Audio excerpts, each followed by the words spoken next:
I'm going to do a quick video on BluePilot 5.0.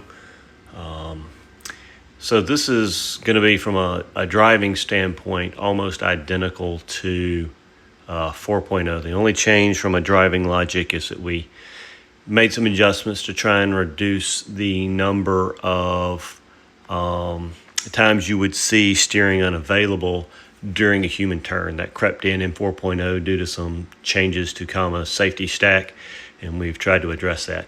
The big thing about 5.0 is the UI has been completely rewritten.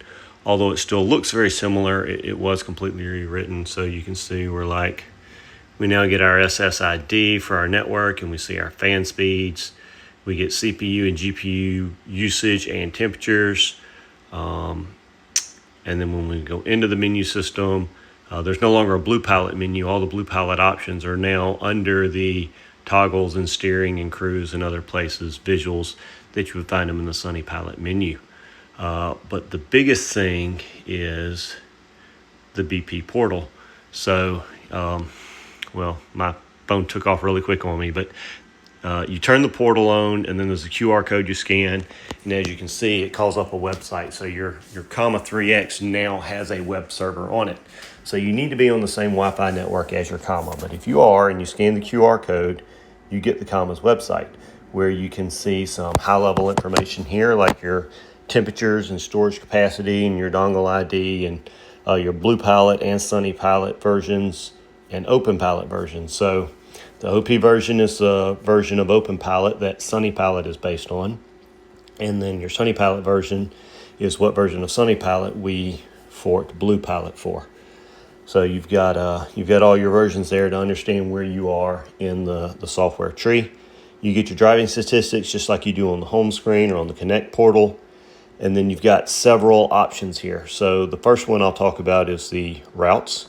So if you go into routes, you are getting a route server just like you would if you went to the Connect portal. So you can come in here and click on a route. Let me find a shorter one. I had a lot of long drives yesterday. You come in here and it'll start playing your video. So you've got both the regular front camera view like this, or you can flip over to the wide camera view and view what your wide camera looks like. So we'll pause that. It tells you how many segments there are, how much hard drive space it's taking up. There's the ability here to export your videos and logs.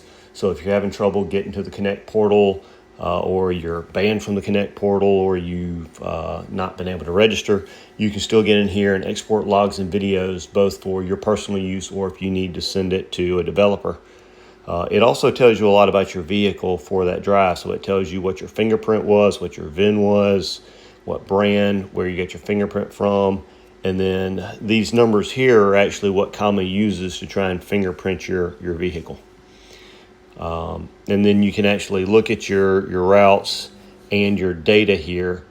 So we could say load our serial data, and we could see what our speed was and whether the gas was pressed. All these variables that OpenPilot is tracking, you can see what they are, and you can actually sync it up with the video and play the video and see these variables moving down here. So if you were curious about, whether it detected your seatbelt was actually unlatched or not, you could see that in here. After the route server, we'll go back to the home page. There's some parameter views here, which is data that will be useful to the BluePilot developers. So if you're trying to troubleshoot something, if you're having an issue and we're trying to figure out what's going on and provide a patch, we may ask you to come in here and get some of this data and give it to us. Same thing with the system logs. We may ask you to take some screenshots of these system logs while things are going on to help us figure out why you might be having an issue. But the coolest feature, along with the web server of the routes, is your settings. So you can actually come in here and go through every setting that you could toggle on your device. You can see here now on the web server, and you can actually toggle anything, and these update in real time.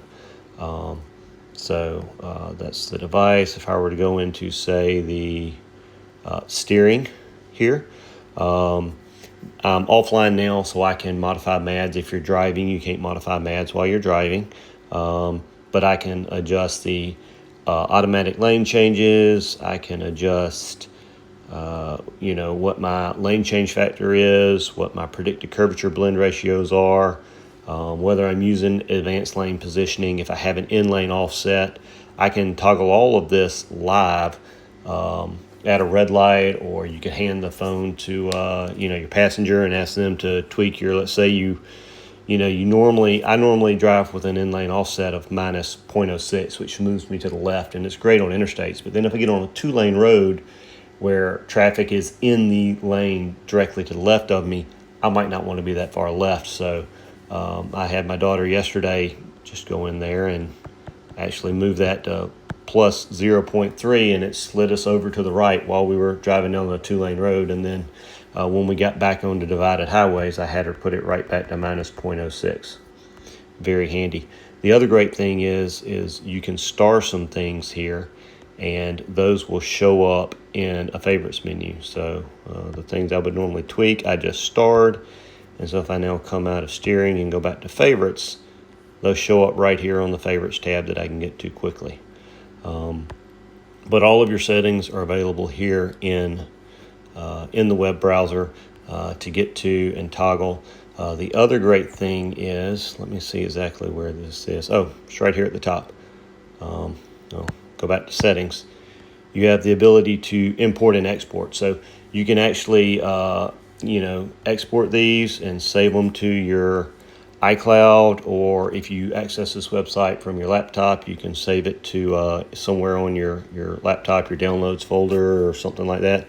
And then later, if you have to restore your device or you get a new device, you can, exited out, didn't I? Let's get back in there. If you need to put all your settings back, you can just come into the settings tab here and hit the import and go find that exact file, and then it'll put all your settings right back where they were.